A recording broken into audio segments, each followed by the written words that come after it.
We've just two more brief speakers for you and then one more piece of music, and hopefully the weather will hold for us. It's been misbehaving like it never has before, but hopefully it'll shine on us. Two more people for you to meet. First is to tell us a bit about Project Infant, Daniel Loftus.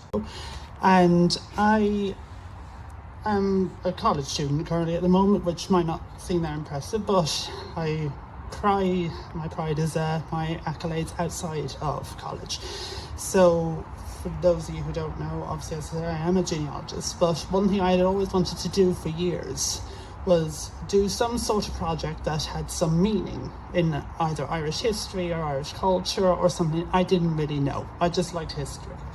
But there were a number of things kind of going on at the time. About 6 years ago, my mother, who is with me, had gotten a phone call from Tusla to say, do you know what this is about? And she had known that she was adopted from a young age, so she just suggested, is it my adoption? And the woman on the phone said yes. And she said, you have a half sister wanting to find you. And long story short, it went well. They met. And again, at the same time, a cousin of mine who isn't as into genealogy as I am always comes to me, oh, do you know if this person is related? And it was a little infant named John Patrick Loftus who died in 1937 in Tuam. And at the time, it was a case of if they had any questions, they came to me. So I did a bit of research and found that Loftus wasn't related to me, and I thought, fine. But fast forward a couple of months on, and I spoke with a genealogist in America named Megan Smoleniak, and I always did this interview, and one of the questions I asked was, what does genealogy mean to you? And the 6 words she came back to me with was, to give a voice to the forgotten. And it was all of those things combined together that led to me starting Project Infant a couple of days later. And its primary focus is to give a name back to every single child and mother that died in these institutions that are not publicly found elsewhere. So I've covered homes like Bessborough, and I've covered homes like Tuam, Castlepollard, Sean Ross, and a number of others. And I essentially make their names available for the public to go and look at if they ever wanted to learn more about them. And 2,000 people as of yesterday, when I checked the stats, have used my site, and I've got many people come to me saying, you know, thank you for doing this, because it annoyed me when I was reading the Commission report as to how many children died. You'd see arbitrary numbers like 1,090, 956, 268, or 9 if you're talking about research that I conducted into Kilrush Nursery. But there was no names attached to them. There was no personal aspect. And I think what history can look very factual, it can look very numerically based. But when you really kind of look into it more, you can unearth more the story behind things and the names and the personal history behind it. Because I'm sure many of us here today have some form of connection to a mother and baby home, be it Bessborough, be it Tuam, be it any others.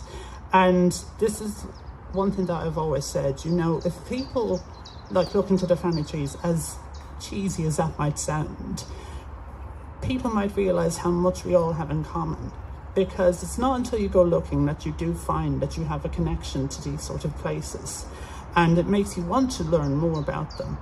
And even with the amazing work done by journalists like Conal O'Flaherty or Lorraine and any other ones that have done coverage on it, you know, we've only peeled back some of the grand history, because in a Clan Project report,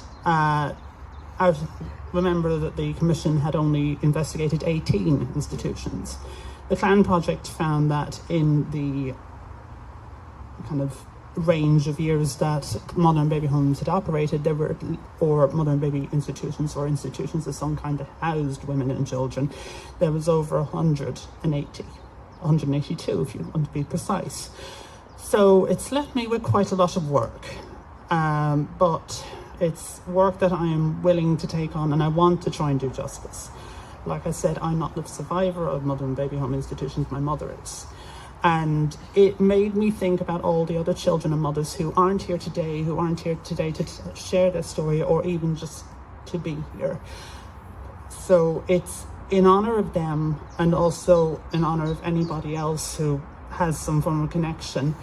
And I just hope that I can do 1% of, some form of healing or some form of help for others to try and learn more about these homes and institutions. As well, I've been fortunate to research the life of an adoptee's birth mother who had come to me, and I was able to give back almost 50 pages of her history back to her, and that was just with one name and a year and a location. So with those 3 things, I was able to bring her family back to at least the 1830s and give her a feel of her history and who she is. And I only hope that she liked it. I think she liked it when I got the email back from her, but either way. So in theory, I just want to bring these histories to light because it's been hidden, ignored and forgotten about for so long that it would be an insult for that to happen any longer. So I can only hope that my work can and hopefully will unearth more of it. And if I can ever be of any support to anyone, please get in touch and I will try and help you out. Thank you.